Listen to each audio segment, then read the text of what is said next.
Welcome back to the show. It's I Quit My Band. How's everyone doing tonight? Evan, clap, please. Yeah. Okay. Well, yeah, it should be more of a round of applause. Yeah, there we go. That's better. Thanks, everyone, for being here. My name is Nate. I'm JJ. I'm Evan. Welcome to the show. Welcome back to the show. If you haven't subscribed yet, go ahead and subscribe down below.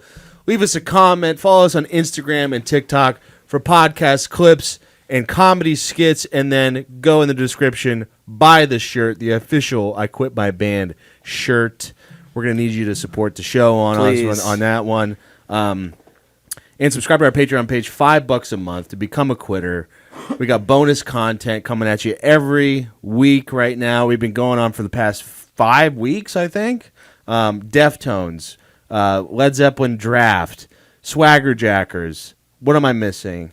There's something Probably else. more shit. The origins of the podcast. origin story, AI music. Yeah. And we're going to be doing another one here soon. We do origin story of the show, part 2. Part 2. Yeah. So look out for that. But before we get into anything tonight, we're going to be reviewing an album that came out this week that we've been very excited for. It's Geese's new album, Getting Killed. It just came out this past Friday. It's there's so much buzz around this thing, dude. So much. And I was really excited about it, and I feel like every time I open any app right now, it's them playing in that Brooklyn market. Which did look very sick. Looked very cool. Very cool, yeah. Them and Turnstile are really having moments right now. Yeah. I think. Well, Turnstile did it on like a giant level, and then Geese did it in like a cool New York way. Yeah. But yeah, so we reviewed their last album, 3D Country, when it came out in 2023. It was like one of the first reviews we ever did on the show. We're getting old as a podcast. Yeah. So we're seeing their second record, 3D. When 3D Country came out, it was like a huge shift for Geese. Their first record, Projector, when they were like still in high school, I think. It came out in 2021, 2020 maybe? I think 2020. Yeah. And they had this like kind of very dark post-punky sound, and I liked it because it was like them fitting into like this post-punk movement that was going on. I liked the sound. They didn't sound like too different from anything to me. No, but they had like a little more like television. Like there was like something almost like a little like art rockier about maybe what they were doing. Yeah, a little bit. Or maybe I just assumed that because they were like 17 and wrote a good post-punk record. Yeah. I mean, it was a good record. I enjoyed it. But we went to go see them live on the tour for Projector, and they played mostly new songs, mostly like very bluesy, weird, like 70s rock inspired songs. And I remember being like, this is not what I like at all, and I wasn't expecting this from them. So, 3D Country was kind of like a tough pill to swallow for me. I don't know about you guys, but... Well, I think that I was pretty positive on it when we reviewed it, and my estimation of that album has only grown. Like mine too. Like, I was re-listening to it again after listening to this record, and... like every song I like even songs that I think I maybe probably had a problem with. Like I was listening to Undoer. Yeah. And I was like, God damn, this is good. Yeah. Yeah, I think it was just like being like day one at Geese, and then like your second album, you like blow up your sound completely. Yeah. Like very rare for a band to do that. To not like feel like you're developing the sound as much as you're being like, we don't do that anymore. Yeah. I do say that like they had the tools to do it. Like listening to Projector, you're like, Cameron Winter has a pretty good voice, but not like this like crooning like generational vocal that he's grown into in like 2 albums. Yeah. And on 3D Country, I think one of the things that you had a big problem with was how up and down the vocal was. Yeah. That was my biggest issue with the record when I first heard it. I mean, it was a tough pill to swallow that it was like leaning into the 70s blues rock sound, and not in a way that I loved. There was like some real like pentatonic scale riffs on there. And then the vocal, I felt like he kind of abandoned the post-punk thing to do like this fun house, like circus vocal. It was like, and I was like, what the fuck is this? And I just really like was not a fan of it when I first heard it. But so many of those songs, like whatever I did, I couldn't get away from listening to those songs over and over again. Like the title track is amazing. Cowboy Nudes, I did not like at first at all. That was like the one song that really put me off, and then it just kept coming back into my ear and being like, damn, this is good. And then I think the one that like really solidified it for me was Tomorrow's Crusades. It's the best. How many times I listened to that song in 2023. That album, while I didn't enjoy it when it first came out, when I first heard it, it ended up being one of my favorites of the year. I agree. Yeah. I don't remember what I said about it. I feel but like you liked it. I may have liked it, but it didn't really resonate with me long term like it did you two. Mm-hmm. And I generally find myself not really being I don't quite buy. No, that's not true. It's not that I don't buy it, but I have the Geese thing hasn't clicked with me. I saw them live when they opened for Jack White. They've turned into like the perennial opener for a bunch of bands. Yeah. Like major band announces a tour, decent chance it's going to be Geese with them. Like King Giz brought them on tour. Yeah, Jack White did. I saw them with Greta Van Fleet. GVF. And a bunch That of 40-year-old women with Kitska Brothers like airbrushed onto their white t-shirts. Yeah. And a tattoo of the Kitska brothers with a heart. My bandmate Joey saw Giz like many times last year, and he saw Geese coincidentally like 4 fucking times. Just because they were Just with Giz. cause, yeah, Yeah. because they were the opener. So I think that I generally suffer from a bit of Geese fatigue because they like this weekend and week was that way because everybody is like salivating over this. Geese opening weekend. It was the home opener. The They- blockbuster the Geese blockbuster. opening weekend. Breaking Titanic records Yep. and shit. They performed at a small venue in Pittsburgh, like shockingly small for who they are now, called Bottle Rocket, and and I like sort of work there, and like everybody like geeks out over them there and stuff. I mean, naturally so. They played at their small venue and that kind of shit, but They rock the Bottle Rocket merch too. they in do. press So photos. that's Yeah. cool. But I think in general, 3D Country, I enjoyed listening to at the time, but it didn't stick with me. However, what's the first track? Out in the sun, no, 21, 22. yeah, whatever. 2122. That song's awesome, and I see myself. Also, great song. Yeah, so I do remember those two songs. Yeah. Which helps if for a guy like me that doesn't like anything. Between the songs that you remember, the ones I remember, and then what you remember, Whole it's almost record. the full album that we remember. Yeah. So, And I remember the main takeaway from that record, if we're going to get into the new record, was I like a lot of what's going on, but it's so chaotic Yeah. at times when it doesn't feel like it needs to be. Like some of the chaos on 3D Country felt forced. Yeah. Like you'd be in this great moment of a song and then you would get a New York yeah. City. I still Yeah. don't like the New York City part. I don't love it. Yeah. I do like that song a more. good song. What They're it from comes there, back aren't to. they? They're from Yeah. Brooklyn, I think. Yeah. Yeah. But like as soon as I heard Taxes, and that felt like a spiritual sequel to Tomorrow's Crusade to me. Yeah. I was like, I think I'm in. I'm ready for whatever this album's gonna be. For me, the way I ended with 3D Country was like it ended up being one of my favorites of the year. But I did agree that it was like chaotic in some places that it didn't need to be, and it was kind of like them kind of over experimenting a bit. But my big thing was that I just kind of predicted that Cameron Winter was going to go on to be a solo artist, which I said in the review, and it actually did end up happening. Nate You're very Stradamus. proud of this. I am proclamation. proud of Yeah. this. I am. You brought it up like 3 times. Well, I mean, it's a thing of note. It's the feather in his It's cap, dude. It's a feather in my cap. He did release a solo record, but the reason I bring it up again is because that solo record that he released is very good. Yeah. And I didn't expect to like it as much as I did. And it kind of got me a little bit more prepared for this new Geese record. I was like, maybe they're going to lean into this more like singer-songwriter type of vibe, which he does very well.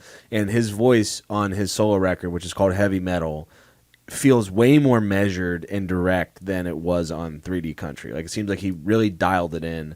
And then when I heard Taxes as well, I was like, okay, he's not really going crazy with this anymore. And it feels very like everything just feels more clear and compact and not like an explosion of like horns and Yeah. like How Sesame low Street. can I go? Yeah, how High low can can I? Yeah, exactly. So yeah, I mean, I was definitely excited for this record going into it, and for me, I mean, with single after single, it kept getting more like anticipated for me. Like after Trinidad was released, and how weird that song is. Yeah. There's a bomb in my car. Like it's so strange. I kept thinking he was saying there's a bug in my car. No. There's a bug in my car. Yeah. Like just freaking out because like a fucking bee flew Yeah. into your window or That something. is me though. Dude. I'm If there's a allergic fucking to bug in my bees. car, I'm like, Yeah. I'm abandoning my car. I have to get out. I'm of my calling car. AAA and Yeah. being like, "There's a bee in there. It's Yeah. your problem." Trinidad. Yeah. And what I liked about Trinidad is it was like a whole song built around the chaos. Yeah. Whereas like instead of like having this conventional blues rock song and then we just let it all fall apart Yeah. for just because we're bored as musicians, this felt more like we're gonna build the entire song around it being chaotic. Yeah. And then you open the album with it. Yeah, which opening is- with the album with it is awesome. Yeah. Yeah. I mean it's not, that song is really like kind of a sore thumb in the rest of the track list. Like if you think they're going to get super experimental on this record like they did on 3D Country, that's kind of a wrong assumption. This record feels very like calm and peaceful. Well, yeah, I was gonna say there's some parts that like feel like a fucking lounge act. Yeah, Like, there's he's, a like- lot of that. Yeah. Yeah, and I didn't expect that at all. There's a lot of that, but I don't know. Like this record just grew on me so much the more I listened to it. I liked it on first listen, and it kept getting better to me.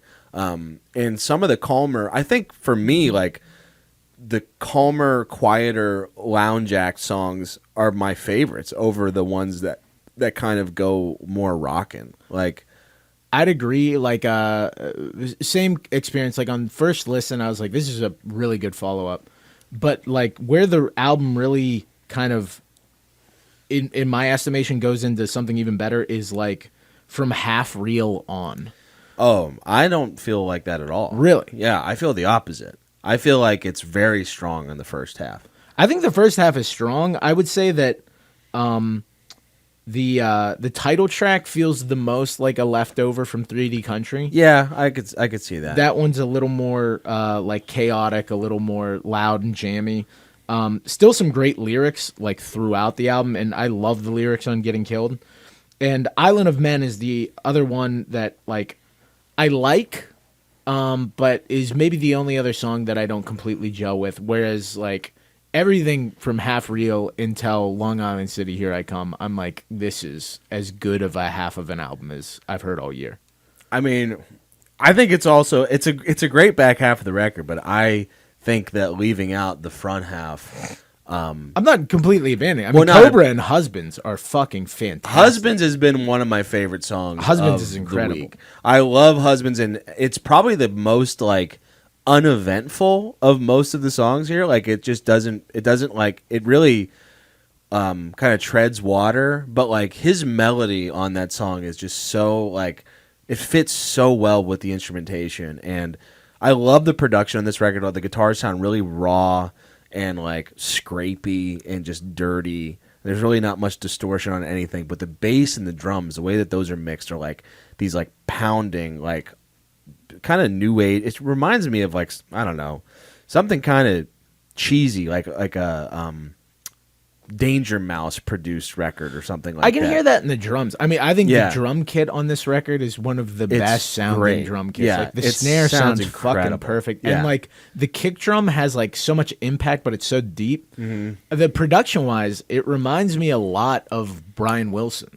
Like Yeah. there's like these real like shimmery parts where like the piano almost has like that Beach Boys kind of Yeah. sound to it.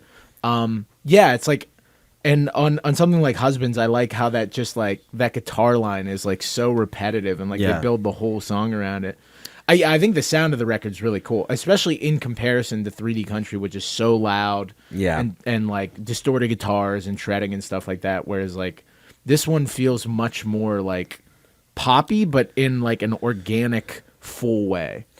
The songs all feel kind of fucked up to me. Like I didn't really. I mean, if I'm gonna contrast you guys almost completely. Contrast I it didn't up. like it at all. Okay. Okay. It really. I just Contrast it up. It like bored me to the nth degree, and I listened to it 3 times. Okay. The last song is pretty much the only one that I got down with because it is like this chaotic build.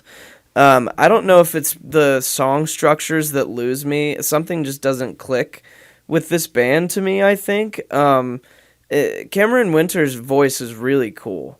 Like, really, really cool. And he has, like, insane tone and control of it. And I will acknowledge, too, that, like, it's recorded really well. Like, all the instruments and stuff like that. But I think it's a bit too sparse and erratic. And then when it's not sparse, there's not, like, there's no... I mean, there are grooves, but not, like, a groove on this for me. You know what I'm saying? And I so, don't know. I mean, some songs have like an incredible groove. not like Taxes, not like ones that really groove. resonate with me in like a memorable way. Like there's not many hooks on this that really I mean, Taxes is probably the most memorable song with like the choir thing and like all that kind of stuff, but in general I just didn't really get down with it. Let me throw out an olive branch petition here. There's a little bit of this record where I do understand where you're coming from, because like I will say Cameron Winter's vocals just have gotten more focused and like just feel like they walk more of a straight line than they did on 3D Country, which I like and appreciate because he's got a great voice. Yeah. And he does have great lyrics and he comes up with great melodies, but I feel like he reuses the same melody on this record a lot with each song. Like I feel like I can kind of predict where his vocal is gonna go on so many of these songs. It's always like like it's just always that same like down pattern. You know what I mean? Like if you listen to the record again, you'll understand where I'm coming from. But I think it's kind of in a way where like very good records usually have like a similar trajectory or kind of like motif within each song. It makes me like it sort of completes it in a way. It makes me feel like this record has it has its own sound to such a degree that like the vocals are kind of always, they're just very consistent. The melodies are very consistent through every song. Yeah, and I think that they like serve all the songs so well. Yes, like exactly. the way that those melodies fall on the different chord changes is like, there are moments that are like fucking gorgeous. Like it always works. Half Real is like one of my favorite songs on the record, and like the lyrics on that song are great. He may say that real love is a nail in the wall, and that's how a lot of assholes feel. And then like all this stuff with like playing with that half idea. Like I've got something in the back of my mind, and in the front half too. And I have half the mind to pay for a lobotomy, get rid of the good times, and the bad times, and get rid of the good times too. Yeah. Like I think his lyrics game on this over 3D Country has like for sure so much more mature. Yeah, like these like really great insights on relationship, and I didn't mind the simple vocal because I felt like the chord changes and everything around it fit so well. No, yeah, I'm not saying I minded it. I'm just saying it was a thing I noticed. But I do agree with you that like that vocal style, like or that vocal melody that is so consistent, like it fits each song like very well. But I will like on the where JJ is coming from, I could see where that could be like, what the fuck? Like this is always the same thing. But it hit me different. It hit like I just think it serves every song in such a nice way, and every song feels so pretty because of it too.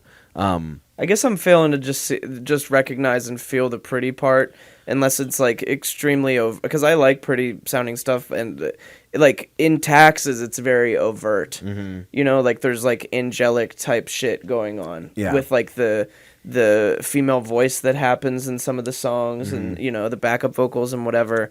But the rest of it is like either like so chilled out, or like the opener, which is like barely a song, you know, because it's just like noise and a bass line going on underneath. I don't know. I just didn't click for me. Yeah. But like Ape do Cocaine is like Abon Pond, dude. Yeah, Abon Pond. Abo Pond Cocaine. I mean, that song is like gorgeous. Like that I like- opening guitar, yeah. like that's the most Brian Wilson Beach Boys. Like Yeah. that opening guitar line. I was in Vegas this past weekend listening to this record, and when I passed by the Venetian with like the gondolas and stuff, and the opening of that song, like the it felt like I was getting greeted by like guys with baguettes and berets. I was like, wow, I feel like I'm royalty right now. Yeah, and like in that song too, like it's a very simple melody, but he adds like so much character to the vocal that I love. Like Yeah. there's that part where like in the second verse where he just keeps repeating, "You can change, you can change." But you and can still choose me. And I then it love goes that. right Yeah. onto that minor. Yeah. It's so fucking beautiful. You can change, but you can still choose me is such a like, oh my God. God, That's it's such like a hits you dude. right here. And I was going to say it's a dude's rock lyric, but it's not. it's No. not. What am I- It's- who am I it's- kidding? It's a dude. It's a chick's rule lyric. Exactly, like, man, like dudes do rock, but man, girls are pretty. It's a sick, girl's actually. rule, boys drool lyric. And then like that one has the freak out at the end, but Yeah. it feels like it's like emerging from the emotions of the song. Yeah. Like it's such a heartbreaking song that like when like the music starts picking up and going crazy, Yeah. it feels like it's earned from the subject Yeah. matter, like in stuff that 3D Country didn't.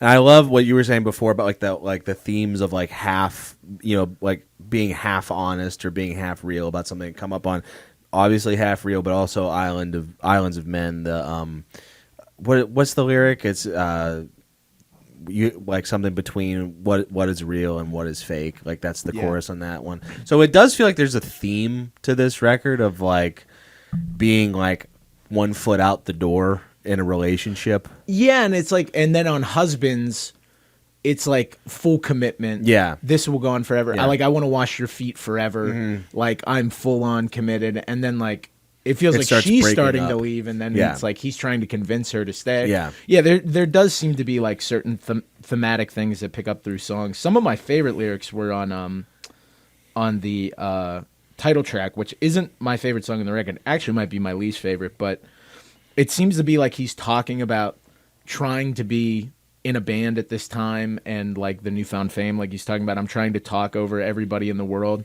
I can't even taste my own tears. They fall into an even sadder bastard's eyes.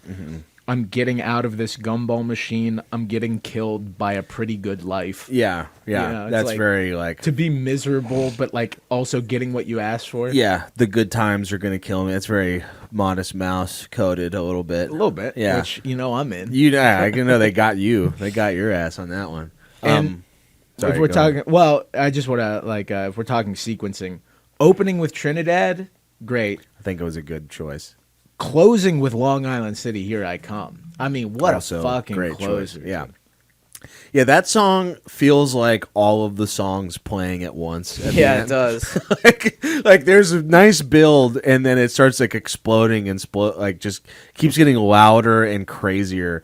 And like it doesn't really feel like it's anything. It just feels like they're really just playing whatever. And it does sound like just if you just took all of the songs and started just press play and just let them go, and you're like it starts to make you feel like crazy a little bit. You're like, what the fuck am I listening to? And then at that moment, it like stops. Yeah. Like it just kind of stops. It which I suddenly love. stops, I yeah. like that. And part then like of that the ending. like bass interlude, with, like that sick bass line. Yeah. Yeah. Yeah, and that like you were there the day the music died. I'll be there the day it dies again. Like such a sick. Yeah, that's lyric. a great lyric. People are calling him like the greatest songwriter of our generation on TikTok, and It's a little early. It's very early. Yeah, he's made 4 albums. I do It's think very early. I think it's exciting to have a guy like there's a lyric in Long Island City where like he's talking about like masterpieces belong to the dead. Like this is clearly a guy with ambition. Yes. Who wants to make something great.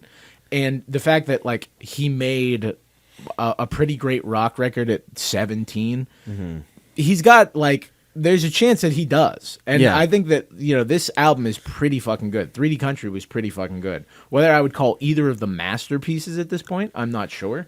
But I'm definitely impressed with his output so far. I think they're a band, and he's a songwriter and frontman who's kind of on his way of leading this band or himself to like a very like, I don't know, unique stage in like the life of a musician. Like I could see him writing like a masterpiece, or Geese being like a very prominent band, like kind of looked upon in the next couple years from younger people as like a Radiohead type of band that is just like, yeah, you have to go see them. Like I don't know, like this, we always talk about like why records, like we don't push them to the hell yeah range. And sometimes it's because it's just like, yeah, it's just another record in their discography. But it feels like they're changing things up, just like in the most perfect ways. Like they're really learning from like their mistakes on the previous records and like figuring out what they want to do. And that's what's gonna, in my opinion, kind of make them be like, I don't know, just they're gonna release something incredible one day. And I mean, this record to me is like, it's almost that. Yeah. Like I feel pretty strongly about this record, but I do agree that this record leaves me feeling like there is still a ceiling to be reached. Like as good as it is, it feels like they're pushing. And I was reading some interview with him where he was like talking some shit, which made me kind of like him too. Like he was talking about like, you know, he's like, you meet so many musicians and they don't even want to be musicians. I read that today. Yeah. He was like, he's like, you talk to musicians and they're always talking about how hard it is and stuff. Yeah. He's like, it's because you don't want to do it.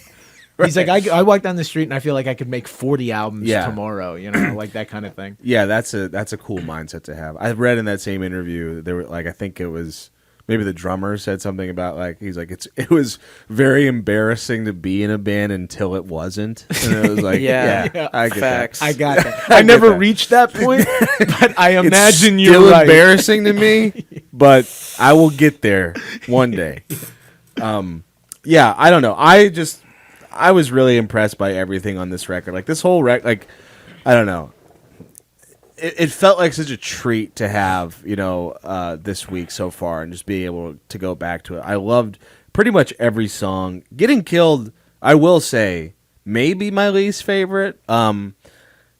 Like I said before, the rockers don't do as much for me as the slower ones, except for Bow Down. Bow Down's so badass. Like those lyrics, like the Maria's Bones, like that's so fucking. The way he delivers those lyrics too, the and vocals, that drum groove with the snare, like it's fucking awesome. And I mean, Long Island City, Here I Come is like kind of a rocker, but more of like a noise rocker, like an art piece. Yeah, like Jerry Lewis on Speed, just like dun, dun, dun, dun, dun, dun, dun, dun, dun. His vocals remind me, I don't know if anyone else can agree with this, but they remind me a little bit of Van Morrison. Oh yeah. Like it's a big Van Morrison. Like those melodies that he does, those consistent melodies, very Van Morrison. If he swallowed some nitrous. Yeah, pitch his voice down. Yeah, pitch his voice up a little bit. I'm not sure. Like he's got like crooner. He's got a very throaty, low. Yeah, but he's also got range, crooner-ish voice. Yeah, but he doesn't do much like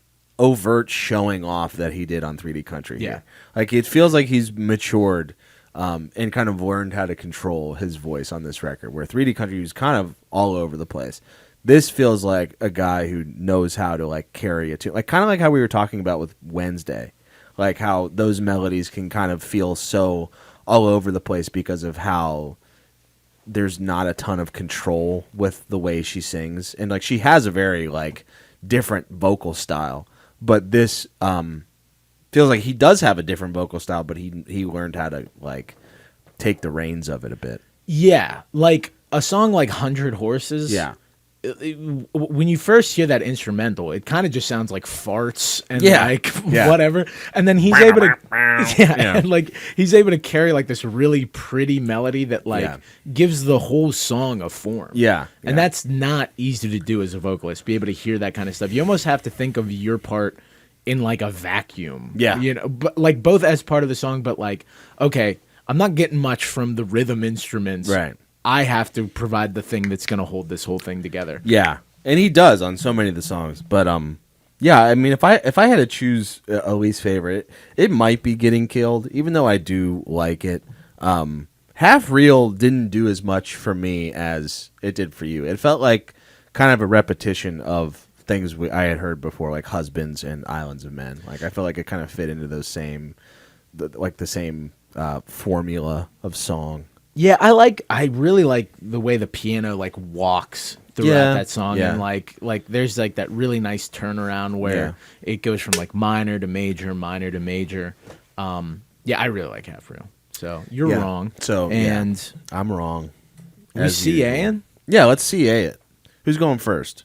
Jay, I'll go should first. Yeah, I didn't really like it. It's not for me. I don't. It's just like I said at the beginning. I've suffered from Geese overexposure, Death by Geese, a little bit because this is everyone's favorite band.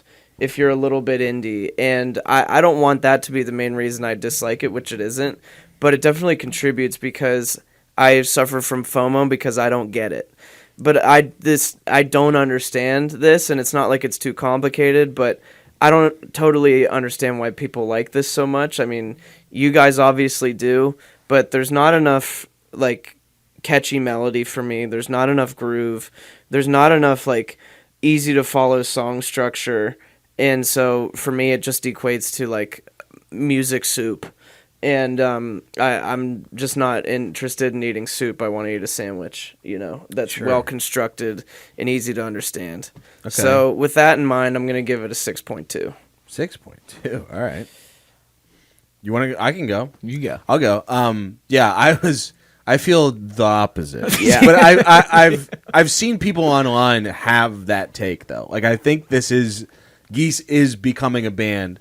Like with a lot of bands that like start, expanding their sound and doing more experimental things, like become a band that not everyone is on board with. But yeah, that's how I felt with 3D Country, and I kind of had to grow. That was a big grower for me. But this one, it just felt like it clicked immediately with me. 3D Country more felt like music soup. This feels like I'm eating that sandwich. Yeah.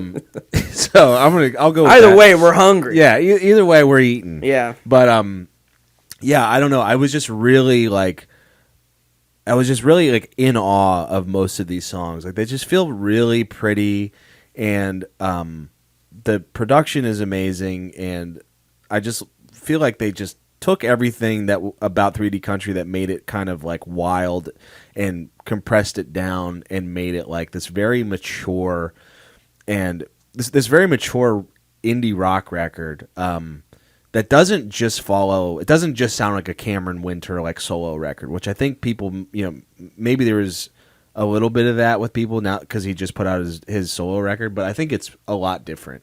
It feels like a sound of a band that not a lot of other bands have. Not a lot of bands have, the wherewithal to come up with these like odd drum beats and these odd songs with these like kind of odd time signatures. Like Trinidad, just so weird. Who's starting off a record that way? Not a lot of people. And then getting into a song like Husbands, that is Husbands and Islands of Men and Cobra that are just, they feel so like romantic and like slow dancey, but then also like, first dancey. Like it just feels so like celebratory, but not in like a, eating your own shit kind of way. Like it feels like very like, I don't know. It feels like not in the human centipede way. Yeah. That was last week. Yeah, that was last week. This feels like it's for, whoever's listening to it. It feels like some sort of love letter or something. I don't know. I just felt like it was very pretty, and I really like his voice. Like my biggest criticism is, just how consistent the melodies are. But like I said, like it fits in with each song really well. I don't know. I really mess with this. I'm really impressed by them. I don't have that much more to say because I feel like I'm still digesting it. It's been like a week, I guess, and I'm still like listening to this on repeat. So I'm having a good time with it. I'm gonna go 8.5 with this. Yeah, I mean, I feel similarly. Like to think that the band that made Projector would be here already in like 2 albums is like incredibly impressive. And, to be sitting on the podcast during 3D Country and just being like, give me more Tomorrow Crusade. Yeah, and that's exactly what it is. And then they did. I'm not going to sit here and be like, I didn't like it. I loved it. Right, right. Like the melodies are fantastic. I really think he's upped his game as a lyricist, like making them more personal, but also like very creative and like great turns of phrases. And like you said, like the players, like it doesn't sound like a singer-songwriter record because like every player has its like idiosyncrasy. Like the drummer is fucking great. He's like great. The bassist I'm like very impressed by as well. Bassist is fantastic, and like the guitarist does like a lot of like weird stuff. Like he's fine playing the same riff over and over and over again. Yeah. And like just allowing the song to build around that. And like we didn't really talk about Taxes much because it we talked about it on the show. Yeah, on the single, but like that moment is incredible. Like where it goes to like Technicolor. You're gonna have to let Oh me, yeah. baby. I mean, like that that's part just is cool. Cool So of good. a part that, and like you like almost take it for granted that it's on the record because I've listened to it 50 times. I already. definitely did. Like I listened to this record. Not to interrupt your CA. Yeah, you're good. But I listened to the record without listening to Taxes because like I already heard it, and then I listened to it all the way through, and I was like, "Damn, it's one of the best parts of the record." Yeah, it's like an incredible moment on the record that I feel like could be taken for granted if you've listened to Taxes 30 times like I have already. Yeah. Yeah, and just like front to back, I like it as like an album experience, and then there are songs on this record that I'm just going to keep coming back to over and over and over again. And like from the time I heard Taxes, it was my most anticipated album towards the end of the year, and lived up to expectations. Probably exceeded them in ways I wasn't expecting. And they are a band that like I'm there day one, whatever they're going to be doing. Like I'm very excited for whatever they're going to do next because like their artistic trajectory is like really impressive to me. And I'm going to go a little higher than you. Ooh. I'm going to go 8.8. 8.8. Damn, one of our highest scores ever? No. 7. Sorry. It's a 7.8. I am a part of this too. Yeah. It's 7.8, but that's in the hell yeah zone. That's Easily in the hell yeah zone. I'd give that a Van Morrison. Yeah, that's a brown-eyed girl, hell yeah. Yeah, brown-eyed boy, hell brown-eyed boy, hell. There you go. There it is. There you go. Brown-eyed boy, hell yeah. Brown-eyed boy. Yeah, I mean, I'm very excited for what they do next. I feel like I've gotten, I have like 3 albums this year that I really fuck with and have come back to. Like when you come back to an album just over and over again without having to like think about it, that's how this felt to me. And I've had that with the Viagra Boys record. I've had it with the Yahweh Nail Gun record, and then this one hit me the same way, where it just feels like, I don't know, you're sitting on a cloud or something. That's how this record felt to me. Yeah, and it happens less and less, like, as you get older, but just the amount of music that we listen to. Yeah. So to, like, have one that, like, in the stream that you're That able to, like, sticks pluck out. and grab and be like, no. Yeah. You know? It feels like having, like, marbles when you're, like, in elementary school. You're like, look at my collection. Yeah, look at this blue one. Look at the blue one I just got. Yeah. That's how I felt. What did you think of the record? Let us know in the comments. Did you like it like me and Evan? Did you not like it at all like JJ? Did you think it was eating its own shit, like I said? Did you think it was? Were you feeling more soup or sandwich? Yeah. Yeah, where are you? Yeah, are you on the soup side or the sandwich side? If so, Both what kind are of good. soup? What Yeah. kind of sandwich? Yeah. Let us know Or in the is it a comments. pick 2 situation like Panera? Yeah, It's a Panera. We had a Zoop or a Panera, Yeah. possibly. Let us know in the comments. Subscribe to the show if you haven't yet already. Follow us on Instagram and TikTok for podcast clips and comedy skits. Subscribe to our Patreon page, $5 a month to become a quitter, to get all the bonus content that we're doing now, and get that shirt in the description. I just told you to do a lot of things, and you better do each and every one of them. Okay, We will find you. or we will find you. It's Geese getting killed. 7.8, a brown-eyed boy. Hell yeah. That's not one of our best. It's not one of our best. It's a Panera sandwich, pick 2. Hell yeah. Super Yeah. There you sandwich. go. Hell Yeah, we could go with It's a that. Zoop. Yeah, put it on that. Whatever. Let us know what you thought in the comments. We'll see you next time. Goodbye.